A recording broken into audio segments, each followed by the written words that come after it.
नमस्कार, यो ओसो किङ ओटिभीमा तपाईहरुलाई आज एउटा हाम्रो समाजमा रहेको अथवा नेपाली भाषी भुटनिस जसले नेपालमा 20औं वर्षसम्म बसेर तेस्रा मुलुक पुनर्वास भएपछि यता अमेरिकामा के कस्ता विकास सुरु गरेका छन् ती सम्बन्धी आज एकजना व्यक्ति अथवा यस्तो व्यक्ति अमेरिकाको शक्तिशाली भूमिमा पनि र गाउँ बस्तीमा पनि आफ्नो ठाउँ र त्यति मात्रै हैनन् उहाँहरूको विकास उहाँले गरेका प्रगतिको बारेमा आज यस ओसो किङ ओटिभीमा प्रस्तुत गर्न गइरहेको छु र त्यो जानकारीको लागि केही बेरसम्म तपाईहरु धैर्य रहनुहोस् र म सबै जानकारी लिएर आउने छु। मेरो सामु हुनुहुन्छ तुलसी सुबेडी र नमस्कार, यस कार्यक्रममा स्वागत गर्न चाहन्छु। र तुलसीजी भन्नुहोस् तपाई यो ठाउँको नाम के हो र दर्शकहरु समक्ष तपाईले यो ठाउँको बारेमा जानकारी दिनुस् विशेष गरी। यो ठाउँ चाहिँ हाम्रो ओहायोको ग्लेनफोर्ड भन्ने सिटी हो न्युयोर्कको। हामीले यहाँ फार्म लगभग 1 वर्ष, यो जनवरीमा टक्कै 1 वर्ष भयो। हामीले यहाँ चाहिँ तपाईलाई खसी कुखुरा लगायतका अरू हाँसहरू भयो पाउन सक्नुहुन्छ। तपाईलाई यो कस्तो भन्नाले यो फार्म खोल्नुको कारण चाहिँ कसरी तपाईसँग भित्रबाट यो सालको अब अमेरिकामा आएर यति साल काम गरिसक्यो, अब यो भूमिमा आएर यो देशको नागरिक अथवा सिटिजन भएपछि हामीले पनि जग्गा जमिन खोलेर यस्तो विकास गर्न सकिन्छ भन्ने कसरी हौसला? होइन, मलाई कस्तो लाग्थ्यो भने अब म अरू फार्ममा जाँदाखेरि यस्तै गर्न पाए हुन्थ्यो भन्ने मेरो मनमा चाहना थियो। अब गर्दै म यहाँसम्म आइसकेँ। भनेपछि तपाईँको फार्ममा के कस्ता घरपालुवा भन्ने अब जन्तुहरू छन्? घरपालुवा जन्तुहरू त अहिले भनेको मसँग खसी छ, कुखुराहरू छन्, हाँसहरू छन्, त्यस्तै हो। अब पछि अरू पनि हुनसक्छ। भनेपछि तपाईँले यहाँ बाख्राहरू कुखुराहरू इत्यादिहरू मानिसहरूले जो कोहीले पनि तपाईँको ठाउँमा आएर किन्न सक्छ? हजुर, एकदम मजाले किन्न सक्नुहुन्छ। उहाँहरूलाई फेरि हामी अब नेपाली स्टाइलले नै बनाइदिन्छौँ। अब दर्शकबिन, अब म यसभित्रको पात्र अथवा यसभित्र रहेका जुन उहाँले जुन विकास पालेका जन्तुहरू के कस्ता छन् त्यो सम्बन्धी देखाउन चाहन्छु र पर्खिनुहोस् केही बेर। र दर्शकबिन, यहाँ ओहायोको अथवा जेन्सभिलमा चाहिँ पालेका जन्तु अथवा बाख्राहरू पालेका छन् यहाँ यस्तो तपाईँले देख्न सक्नुहुनेछ। र हाम्रो तुलसी भाइ र तुलसी तपाईँले पनि भनिदिनुहोस् यो कतिजना परिवार मिलेर तपाईँले? यो हामी 2-3 जना, हामी फ्यामिली फार्म हो यो खासै, होइन? हामी एउटै घरभित्रका हौँ। तपाईँलाई यहाँ 7 दिन उपलब्ध हामी गर्न सक्छौँ। 7 दिन ओपन हो हाम्रो फार्म चाहिँ। एकदम मजाले सरसफाइ। अब यता यहाँ भनेको अब खसीको यो भुत्ला निकाल्ने मेसिन हो यो। अच्छा, यसले चाहिँ एकै मिनटमा खसीको भुत्लाहरू सबै निकालिदिन्छ। छाला सहित एकदम नेपाली स्टाइलले हो यो भनेको। अब यता हजुर, यता पछाडि यहाँ कुखुराहरू छ। यहाँ कुखुराहरू छन्, एकदमै कुखुरा खसी एकदमै हामी मेसिनमा हालेर भुत्ल्याएर एकदम नेपाली स्टाइलले एकदम अब कस्टमरलाई हामी एकदमै सेटिस्फाइड गराउने। हामीले अहिलेसम्म चाहिँ 1 वर्षको अन्तरालमा चाहिँ हामीले कस्टमरलाई धेरै नै सेटिस्फाइड बनाइसकेका छौँ। हामी एकदमै सरसफाइदेखि लिएर हरेक कुराहरूको टेक केयर गरिरहेका छौँ। धेरै कस्टमरले मन पराउनु भएको छ। अच्छा, तपाईँले यहाँ चाहिँ अब जग्गा जमिनहरू पनि किन्नु भएको छ र कति ऐकारको जग्गा जमिन अथवा भन्छ नि कति चाहिँ किन्नु भएको छ तपाईँ? यहाँ चाहिँ हाम्रो यहाँ तल त्यो रुखहरूसँग पर्छ। यो हाम्रो 7.5 एकर छ। 7.5 एकर जमिन हो यो, तलसम्म हो।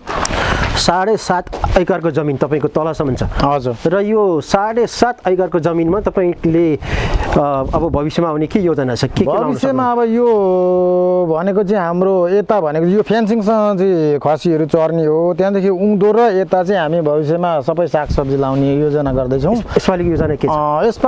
यसपालि अलिक कम्ती हुन्छ होला। अर्को वर्षदेखि चाहिँ हामी निकै धेरै नै सबै सागसब्जी एकदम हामी मार्केटमा पुर्याउने चाहिँ हाम्रो चाहना छ। ओके, भनेपछि तपाईँले कुखुरा पाल्नुभयो र जग्गा जमिन किन्नु भएको छ र विशेष गरी तपाईँको बाख्रा कति किसिमका बाख्राहरू हुन्छन् हौ? अब बाख्रा भनेको खासै अब हाम्रोमा वहाँ नेपालको स्टाइलको छोटा काने भन्छन्, त्यही चाहिँ मिठो हुन्छ। अब त्यही छोटा काने बाख्राहरू चाहिँ हामीसँग अहिले छन् यहाँ। छोटा कान छोटा कान भएको चाहिँ अब लोकल अरे भनौँ न त्यही लोकल चाहिँ छन् यहाँ। तपाईँले भन्नुभयो छोटा काने बाख्राहरू चाहिँ हजुर र हामी हेर्न सकिन्छ नि आउनु न। दर्शक पनि तपाईँले यहाँ देखिरहनु भएको छ नेपाली भाषी भुटनिसहरूले अमेरिकाको भूमिमा आएर पनि उहाँले फार्महरू स्थापित अथवा फार्महरू खोलेका छन् र यो फार्महरूमा तपाईँले देखिरहनु भएको जुन दृश्य हाम्रो तुलसी सुबुडी कतिजना तपाईँहरूको कतिजना पार्टनरसिप छ? हामी पार्टनरसिप भन्दा पनि हाम्रो यो फ्यामिली फार्म हो दाजु होइन। फ्यामिली फार्म हो, हामी एउटै फ्यामिलीभित्रबाट गरेको। त्यो हाम्रो अब टक्कै 1 वर्ष भयो हामीले थालेको, राम्रो चलिरहेको छ। र तपाईँले दिनमा कतिसम्म बेच्नु भएको छ आजसम्म? हामीले दिनमा त अब मान्छेले पत्याउनु हुँदैन होला। कुनै शनिबार हामीले एउटा अस्ति गएको यो 1 महिना अगाडिको कुरो हो, 35वटा सन बेचेका छौँ एउटा शनिबारमा। एक दिनमा 35वटा बाख्रा बेच्नु भनेको त एउटा राम्रो बिजनेस पनि भयो। र हेर्नुहोस् दर्शक पनि तपाईँले यहाँ देखिरहनु भएको छ ओहायोको जेन्सभिलमा हाम्रो नेपाली भाषी भुटनिसहरूले पनि आफ्नो जग्गा जमिन खोलेर बाख्राहरू पालिएका छन्। र यहाँ मलाई लाग्छ यहाँ देखिरहनु भएको छ जुन यो बाख्रा छ, बाख्राको घाँस हो कि के हो? यसलाई तपाईँले कहाँदेखि उपलब्ध गर्नुहुन्छ यो घाँसहरू? यो घाँस भनेको हामीले यहीँ हाम्रै बारीबाट पनि काटेको हो, केही चाहिँ हामीले किनेर ल्याएको हो। र तुलसीजी तपाईँले यो बाख्राहरू ठुल्ठुला छन्, कति किलोको बाख्राहरूसम्मको तपाईँले यहाँ राख्नु भएको छ? हामीसँग अहिले भनेको चाहिँ 120 पाउन्ड कि पाउन्ड 120 130 पाउन्डको सन, कहिले अब 150 पाउन्डको सन पनि हुन्छ हामीसँग होइन। अहिले चाहिँ अलिक हामीसँग अलिक कम्ती छ, खसी अलिक सकिँदै गएको अवस्था छ। हामी फेरि यस पछाडि पूर्ण फेरि हामी अर्डर गरिहाल्छौँ। हामी 150 एक तालमै 150 एउटा अर्डर गर्छौँ, यहीँ ल्याइदिन्छ हामीलाई। तपाईँले यो बाख्रा किन्न आउने व्यक्तिहरूलाई एउटा सुविधाको कुरा गर्नुभएको छ। हजुर, उहाँहरू यदि यहाँ तपाईँको ठाउँमा किन्न आउनुहुन्छ र उहाँहरूले त्यो बाख्रालाई मार्ने काम अथवा सबै गर्ने काम उहाँले गर्छ या तपाईँले गर्नुहुन्छ? होइन, हामी अब उहाँहरूले आएर यहाँ बाख्रा छान्नुहुन्छ, कुन पर्छ त्यसको हामी दाम गरिदिन्छौँ। दाम गरे पछाडि हामीले एकदमै त्यहाँ लगेर चाहिँ आफै मारेर आफै सबै मेसिनमा हालेर यो भुत्लाहरू फ्यालिदिएर भित्र लगेर हामी प्रोसेसिङ गरेर चाहिँ सबैको आफै गरिदिन्छौँ। तर एउटा कुरा चाहिँ अब कस्टमरले त्यो भित्रको आन्द्रापट्टि चाहिँ उहाँहरूले धुनुपर्छ, नत्र भने अरू सबै टोटली तपाईँले गरिदिनुहुन्छ, काटकुट सबै हामी गरिदिन्छौँ। दर्शक पनि तपाईँले सोकिङ ओटिभी हेरिरहनु भएको छ भने साँच्चै नै उहाँले भनेको अनुसार तपाईँहरूलाई यदि तपाईँहरू ओहायोको कुनै भाग अथवा कोलम्बस, क्लिभल्यान्ड जुनै ठाउँमा हुनुहुन्छ भने तपाईँले जेन्सभिलमा रहेको हाम्रो तुलसी सुवेदीसँग सम्पर्क गर्न सक्नुहुनेछ। उहाँको फ्यामिली परिवारले सबै मिलेर खोलेका फार्म छ, जुन फार्ममा चाहिँ बाख्राहरू किन्न सक्नुहुनेछ, कुखुराहरू पनि किन्न सक्नुहुनेछ। र आगामी दिन उहाँले गरेका जुन योजना छ, उहाँको एउटा ठुलो जमिन छ, त्यहाँ जमिनमा खोर्सानी लाउने, सागपातहरूको विकास गर्ने अथवा रोप्ने कुराहरू छ। मलाई लाग्छ हामी उहाँको त्यो सागपात र खोर्सानीहरूको पनि चाँडै हामीले देख्न सक्नुहुन्छ। र तपाईँलाई फेरि अर्को जानकारी दिन चाहन्छु। र तपाईँलाई कहाँको मानिसहरूले तपाईँलाई कन्ट्याक्ट गर्छ किन्नको लागि? हामीसँग अहिले भनेको एक्रोन क्लिभल्यान्डबाटै किन्न आउँछ। एक्रोन क्लिभल्यान्ड भयो, अनि कोलम्बस, सिन्सिनेटी भयो। कोलम्बसतिरको त अब यहाँको त सबै भइहाल्यो होइन। अहिले चाहिँ त्यति नै छ। जे होस्, यो जुन तपाईँले यो घरहरू यसरी बनाउनु भएको छ, यसरी तपाईँको यहाँ छुट्टै घर पनि रहेछ र तपाईँको घर त कोलम्बस पनि छ। र यो कसरी चाहिँ तपाईँले समय मिलाउनुहुन्छ यहाँ यो बाख्रालाई हेर्ने, चारो खुवाउनेहरूको? तपाईँ एक्लै त होइन? होइन, हामी फ्यामिली नै छौँ। अब भनौँ 2-3 जना छौँ, फ्यामिली नै हो। तर अब मेरो चाहिँ खासै म चाहिँ यहीँ मात्रै हो। जहिले 7 दिन म चाहिँ यहीँ हुन्छु। मसँग जतिखेर पनि कन्ट्याक्ट गर्दाखेरि म यहीँ नै हुन्छु 7 दिन। तपाईँलाई कन्ट्याक्ट गर्न सक्नुहुन्छ। हजुर दर्शक पनि तपाईँलाई थाहा छ भुटनिस रिफ्युजी भन्ने बित्तिकै नेपालको पूर्व जिल्ला झापा र मोरङमा बसोबास गर्दै आउने कति व्यक्तिहरूलाई थाहा छ या थाहा छैन, तर यो जानकारी गराउन चाहन्छु। हामी भुटनिस रिफ्युजीहरूले जब तेस्रा मुलुक पुनर्वास भएपछि अमेरिका मात्रै नभएर अन्य देशमा पनि धेरै विकास गरिसकेका छन्। त्यति मात्रै होइनन्, यसरी रिफ्युजी मध्येमा छिटो चाँडै धेरै विकास गर्ने मध्येमा नेपाली भाषी भुटनिसहरूले सबैभन्दा रिफ्युजी मध्येमा विकास गर्नेमा गति अघि बढ्नेमा सबैभन्दा धेरै र भुटनिसले गरेका छन् र भुटनिस रिफ्युजी अहिले अमेरिकाको नागरिक भइसकेका छन् र उनीहरूसँग यस्ता यस्ता क्षमता छन् र हामीलाई लाग्छ र अर्को कुरा उहाँलाई सोध्न चाहन्छु कि क्याम्पमा बस्दाखेरि हामीलाई एउटा कुखुरा पाल्नुको लागि एउटा कुखुरा पाल्दाखेरि हाम्रो आरसिओ इत्यादि क्याम्प सेक्रेटरीमा जानकारी जान्थ्यो हामीलाई एक खालको सजाय हुन्थ्यो र त्यसको सजायको साथ के हुन्छ भने यति कुखुरा पालेको भेट्यो भने हामीलाई त्यसको सजाय चाहिँ कुनै स्कुलमा गएर काम गर्नुपर्ने कुनै कसै ठाउँमा गएर चाहिँ उनीहरूको निम्ति सरसफाइ गर्नुपर्ने त्यस्तो खालको हामीलाई सजाय हुने गर्थ्यो तर तुलसीजी एउटा शरणार्थी जस्तो ठाउँमा हामीले कुखुरा पाल्दाखेरि लुकाएर पाल्नु पर्थ्यो हजुर त्यो दिनलाई सम्झेर आज तपाईँसँग अब यहाँ लगभग 50-60वटा बाख्रा छ हजुर त्यो तुलनामा अहिले त्यो चिजलाई सम्झेर अहिले यो चिजलाई सम्झिँदा तपाईँको अब तपाईँलाई के कस्तो लाग्छ होइन एकदमै अब उहाँको सम्झेर उयो गर्दाखेरि त यहाँ अब रमाइलै छ ठिकै छ होइन तर अब यहाँ पनि अब छ त्यो ल कानुन छ अब हामीले पनि यहाँ अब ठ्याक्कै त्यत्तिकै आफैले मनोज्ञान नै अब खोल्न चाहिँ पाइँदैन किनभने अब यहाँ सिटीमा जानु पर्यो प्रोसेस गर्नु पर्यो होइन हरेक कुराहरू गर्नु पर्यो कानुन त यहाँ पनि छ उहाँ अब त्यहाँ क्याम्पमा कानुन गर्थे एउटा पाल्दाखेरि भने यहाँ अब यहाँ पनि कानुन छ हामी कानुनी रूपले नै हामी बकाइदा लाइसेन्स होल्डर हो हामी किल गर्ने अथवा खसी प्रोसेसिङ गर्ने हामी सबै हामीसँग गनसनहरू सबै हामीसँग लाइसेन्स भएको मान्छे हो हामी एकदम ओपनली हामी बाहिरै बेच्न पनि सक्छौँ एकदम कोही अब कस्टमरले नडराइकन आउँदाखेरि हामीसँग एकदम मजाले फ्रेङ्कली मजाले किनेर लान सक्नुहुन्छ जसरी बनाएर लान्छु भन्नुहुन्छ त्यसरी बनाएर लान सक्नुहुन्छ हामी एकदम लाइसेन्सवाला हो एकदम फ्री जस्तो क्याम्पको जस्तो तपाईँलाई त्यसरी अब त्यो बेलामा हाम्रो त त्यो कन्डिसनै त्यही थियो होइन हजुर तर यहाँ आएर यसरी बेच्नु पाउँदा त तपाईँ लाइफ त छुट्टै छ नि होइन लाइफ एकदम लाइफ त अनि त्यहाँको लाइफ र यहाँको लाइफ त अब आकाश र पतालको लाइफ भइहाल्यो नि तपाईँले यो बाख्राहरू यहीँ पाल्नु भएको कतिवटा बच्चाहरू जन्माएर चाहिँ तपाईँले कतिवटा बाख्राहरू यहाँ जन्माउनु भएको छ या अन्यबाट ल्याउनु होइन यो बाख्रा चाहिँ हामी जस्तै अहिले तत्कालै नै बेचिहाल्ने बाख्रा चाहिँ हामी ल्याउँछौँ बाहिरबाट अर्डर गर्छौँ यी मसिना पाठाहरू चाहिँ हामीले पालेको लगभग 5-6 महिना भयो हुर्किँदैछन् होइन यो चाहिँ पालेको तर हामी हजुर जन्माएको होइन हामीले मसिना पाठा किनेर ल्याएर चाहिँ बढाएको हौँ तर हामी अब योलाई अलिकति बढाएर फेरि अरू पनि थप्ने पनि योजना छ थपरे दर्शकबिन तपाईँहरू समक्ष मैले केही अन्तर्वार्ता अथवा केही यहाँको फ्यामिली फार्मिङ हाम्रो तुलसी सुवेदीजी हुनुहुन्छ र उहाँसँग जानकारीहरू लिने नै छु र केही सानो छोटो ब्रेक लिन चाहन्छु हेर्दै रहनुहोस् यस ओसोकिङ ओटिपीलाई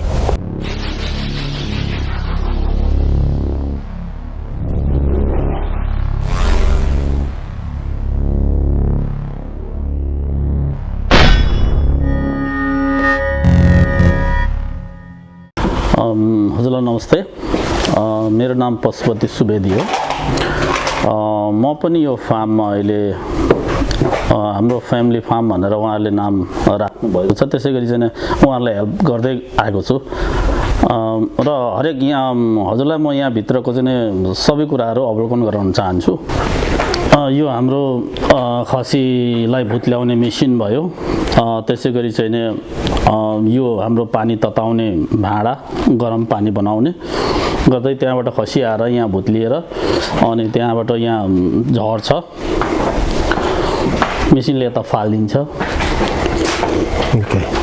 त्यसै गरी यो हाम्रो भित्र सबै त्यसलाई चिरफार गरेर क्लिन गर्ने बनाउने ठाउँ हाम्रो यहाँ छ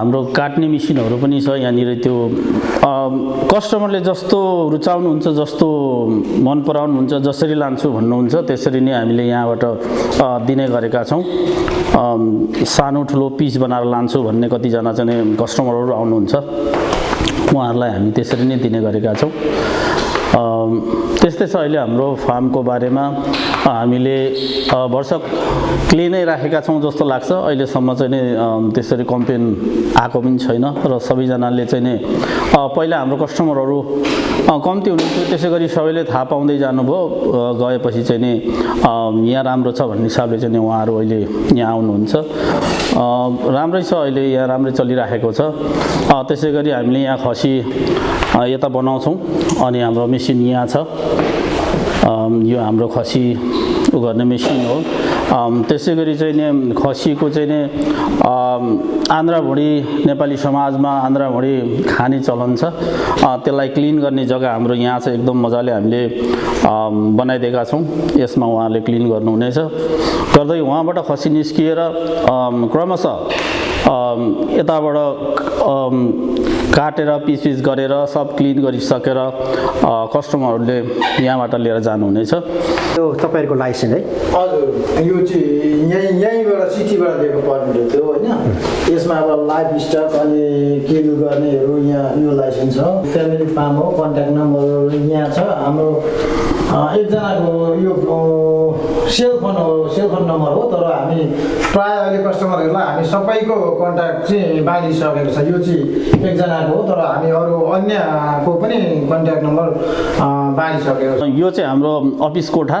हामीले खसी लानेहरूलाई रिसिट शुद्ध हामीले काटेर दिने गरेका छौँ। अच्छा, त्यसको पनि व्यवस्था हामीले गरेका छौँ। अनि तपाईँ यो फार्ममा आउँदाखेरि अहिले कोरोना भाइरसको टाइममा छ, मास्क लाउनु पर्छ कि पर्दैन? एकदम पर्छ, मास्क लाउनु पर्छ। मास्क लाउनु पर्छ। ओके, मास्क लगाएर चाहिँ नि अब कोही बेला धेरै भिड हुन्छ, भिड भएको बेलामा चाहिँ नि हामीले एकदमै मास्क लगाएर मात्रै कस्टमरलाई भित्र प्रवेश गर्न दिने गरेका छौँ।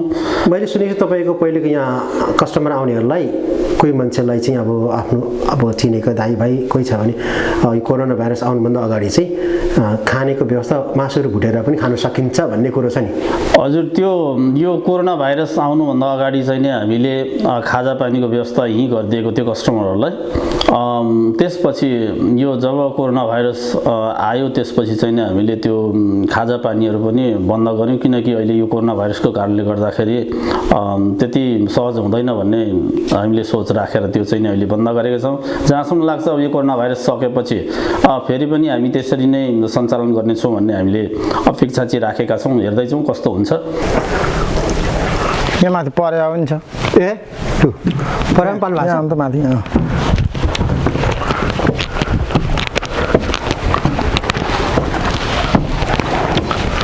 परेवा पनि किन्नु सकिन्छ? तर अहिले चाहिँ ठ्याक्कै भइसकेको छैन कि। अस्ति निकै थियो, हामीले बेचेर लगभग उयो भएछ। अहिले बच्चाहरू बनाउँदैछ।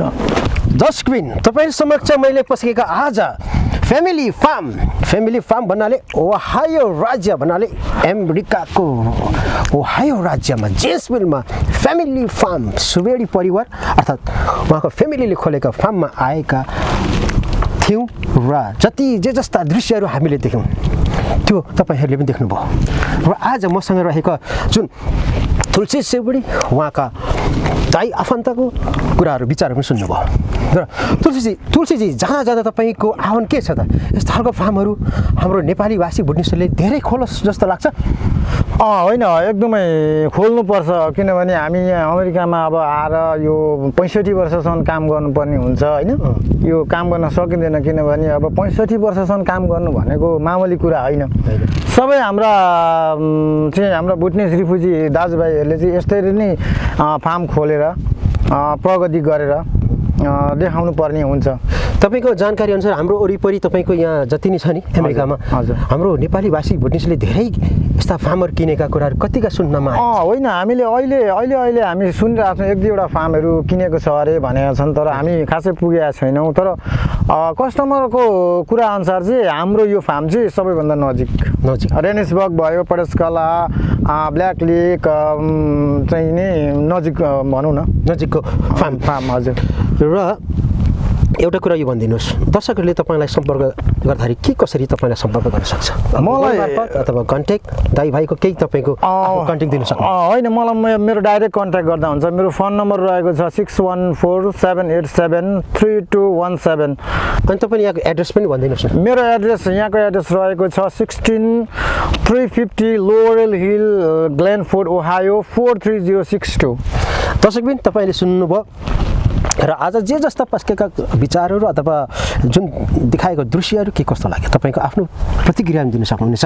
र तपाईँलाई म अन्त्यमा के भन्न चाहन्छु भने नेपालमा शरणार्थी जीवन बिताए त के भयो त? छाप्राको जिन्दगी बिताए के भयो त? त्यो जिन्दगी र यो जिन्दगीमा फरक छ। कसैले सोचेको थिएन, न त कसैको सपनामा आएको थियो तेस्रा मुलुक मा गएर पनि केही गर्न सकिन्छ र सपनाको देशमा आएर केही गर्न सकिन्छ भन्ने यो एउटा हाम्रो सानो नभनौँ यो ठुलो उदाहरण हो। यसरी नै नेपाली भाषी भुटनिसहरूले गर्नैपर्छ, अघि सर्नैपर्छ र भन्छन् नि हामी कतिजना अफ्रिकन साथी र यहाँका गोरा साथीहरूसँग सोद्धाखेरि तपाईँहरूको समाजको मान्छेले चाहिँ एउटा सानो काम गर्नु बित्तिकै घर किनिहाल्छ, सानो काम गर्नु बित्तिकै केही गर्न खोज्छ र एउटा अमेरिकामा छुट्टै एउटा इतिहास छ। सबैभन्दा छिटो र अघि प्रगति गर्ने शरणार्थी मध्येमा नेपाली भाषी भुटनिस हो र यस्तै यस्तै प्रगतिहरू नेपाली भाषी भुटनिसले पनि यसरी प्रगति गरोस् र यही कामनाको साथमा आगामी दिन पनि यस्तै यस्तै नयाँ नयाँ कार्यक्रमको साथमा उपस्थित हुनेछु। आजलाई तपाईँहरू समक्ष म बिदा हुन चाहन्छु। नमस्कार।